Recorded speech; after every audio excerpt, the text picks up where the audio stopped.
আসসালামু আলাইকুম। আজকে ছাদের সুন্নাতে খাতনা উপলক্ষে খানাপিনার আয়োজন করা হয়েছে। আপনাদের মাঝে অনুষ্ঠানের কিছু অংশ শেয়ার করব। এখানে মশলা বাটার কাজ চলছে। এখানে হচ্ছে প্লেট, জগ, গ্লাস ধোয়ার কাজ চলছে। তার ওই পাশে রান্না বাড়ার কাজ চলছে। রান্না অলরেডি চুলায় বসিয়ে দিয়েছে। রান্নার বাড়ার মশলাপাতি এখানে রয়েছে। আমাদের এই আঙ্কেল অনেক সুন্দর রান্না করে। রান্না বাড়া চলছে। চলুন দেখে আসি কিভাবে ছাদে প্যান্ডেল করা হয়েছে। আমি এখন ছাদে যাচ্ছি সিঁড়ি বেয়ে। প্যান্ডেলটা ছোট করা হয়েছে, তারপরেও অনেক সুন্দর হয়েছে। আমার কাছে ভালো লাগছে। এখন কার কাছে কেমন লাগছে কমেন্ট করে জানাবেন। ছাদ থেকে ফলো করলাম, দই এলা চলে এসেছে।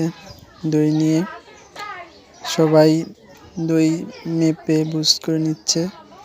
আমার ছোট ভাই ব্রাদার সবাই দইগুলো নিয়ে দিচ্ছে রুমে। নাহিদ খুব সকাল থেকে ব্যস্ত কাজ করছে। এদিক মুড়িঘণ্ট রান্না প্রায় শেষের দিকে, গোশ রান্নাও শেষের দিকে। আজকের মতো এতটুকুই।